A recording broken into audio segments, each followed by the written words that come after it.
Bonjour à toutes et à tous, bienvenue sur votre chaîne d'information régionale. On va parler de littérature durant les 6 à 7 prochaines minutes avec notre invitée Sophie Chabanel. Bonjour. Bonjour. Vous publiez ce livre, ce roman policier, Le blues du chat, voilà, on va essayer de bien le prononcer quand même, Le blues du chat aux éditions du Seuil, collection Cadre Noir, puisque c'est un polar. Déjà, si vous deviez vous présenter pour celles et ceux qui ne vous connaissent pas bien, alors vous n'êtes pas 100% lilloise, mais vous connaissez bien la région. Alors, je ne suis pas 100% lilloise, non, j'habite à Lyon. Oui. En revanche, je viens souvent dans la région, puisque mon mari est originaire du Pas-de-Calais, en l'occurrence, mais en général, on fait un peu de tourisme dans le Nord et dans le Pas-de-Calais. Et ce livre, Le blues du chat, prend lieu justement ici, dans la métropole lilloise. Pourquoi avoir installé comme ça le décor chez nous? Alors, en fait, c'est le deuxième roman avec les mêmes personnages. Alors, on peut les lire de façon complètement indépendante, mais voilà, il y a le même duo de flics. Quand j'ai vraiment commencé le projet, je le plantais plutôt à Lyon. C'était plus facile pour moi, je pense. Mhm. Et puis, en fait, j'ai eu envie de parler aussi de la Première Guerre mondiale et d'un projet de mémorial de la Première Guerre mondiale. Et du coup, il fallait que ce soit un peu plus proche du front. Et je me suis dit, pourquoi pas finalement le situer dans la région Nord-Pas-de-Calais, que je connaissais bien. Et puis, j'aimais beaucoup aussi la ville de Bailleul, que j'ai visité à plusieurs reprises. Donc voilà comment m'est venue l'idée de le situer dans cette région. Alors vous le disiez, ce sont deux policiers, le commissaire Romano et son adjoint Tellier, que l'on retrouve ici dans ce deuxième C'est opus. Quand on a ainsi un duo un peu improbable, très attachant, vous aussi, vous y êtes attaché quelque part, vous aviez envie de les retrouver dans un deuxième livre?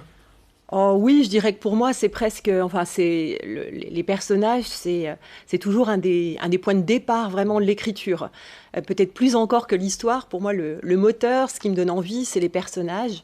Et là, le duo, c'est une figure qui est assez classique dans le policier, hein, le côté de Le flic. bon, le mauvais, Voilà, enfin, alors, entre guillemets. Mais... entre guillemets. Ouais. Alors là, de mon point de vue, ils sont tous les deux bons, mais dans des styles radicalement Vous différents, voulez dire bon, effectivement. mauvais, le gentil ou le méchant, quoi. Oui, Plutôt, enfin, vous voyez, voilà. oui, alors c'est vrai que là, on retrouve quand même un peu Ouais. cette opposition-là, puisque la commissaire, en tout cas, elle est très grande gueule, un peu désabusée, un peu cynique, langue de vipère, voilà. Alors que lui est au contraire, je dirais presque radicalement intègre, très idéaliste, très prompt à s'indigner contre tout ce qui le choque. Donc, alors voilà, elle est très pragmatique et lui est très idéaliste. L'histoire, le point de départ, c'est une enquête, somme toute classique. Un ancien banquier, pas forcément intègre, lui, en revanche, Non. voilà, qui a été tué. Beaucoup de suspects, mais on va surtout s'orienter sur une enquête avec beaucoup d'humour. En tout cas, dans votre registre littéraire, beaucoup d'humour. C'est ça qui vous plaît aussi? Oui, je dirais que c'est quelque chose qui est assez naturel quand je suis partie dans l'écriture de policier. Voilà, dès la première scène que j'ai écrite, il se trouve que c'est venu dans cette veine-là, et donc j'ai tout de suite su que ce serait des polars qui seraient drôles et pas des polars très gore où on a des descriptions de cadavres sur 10 pages. Voilà, c'est effectivement plutôt une veine humoristique. Mais c'est pas votre style d'aller vraiment dans le sombre, le polar noir, comme d'autres, mais Ou- là c'est un peu plus léger. Enfin, en tout cas, il y a de l'humour, c'est important. Oui, oui, oui. Voilà. Je crois que là, c'est ça. Là, on a une pente naturelle Oui. d'écriture et comme moi-même, même en tant que lectrice ou spectatrice, je suis pas très attirée par le trait gore ou parfois même le trait noir. Voilà, c'est ce vers quoi je suis allée naturellement. Même si pour moi, l'humour n'interdit pas quand même de parler aussi de choses qui sont importantes pour moi. Malgré tout, enfin, c'est important aussi pour moi dans l'écriture de glisser des petites choses qui me tiennent à cœur aussi. Alors le blues du chat, c'est le titre du roman. C'est ce chat dépressif en fait que l'on retrouve dans le bouquin.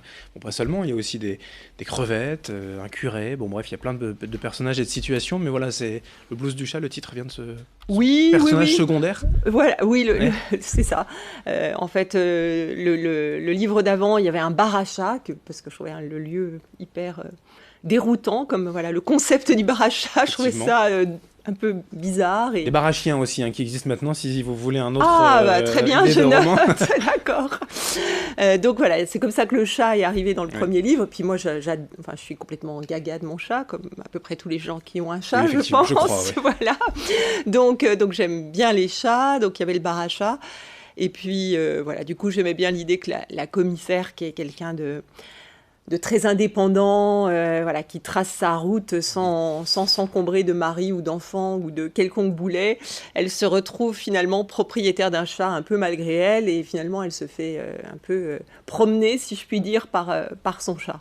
Pour revenir sur la région, on est à Lille, à Oisem, à Roubaix, dans des vrais lieux. Alors ça peut paraître idiot à dire, mais quand on est de la région, de la métropole lilloise, on prend plaisir aussi à du coup identifier certains de ces lieux. Ça aussi pour vous, ça peut être un élément de plaisir pour les lecteurs de pouvoir identifier des lieux qu'ils connaissent bien?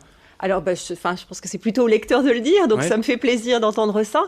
En tout cas, je pense que pour l'auteur, et notamment quand je parle d'une région qui n'est pas la mienne, c'est aussi un plaisir d'aller du coup un peu faire des repérages, de lire des livres aussi.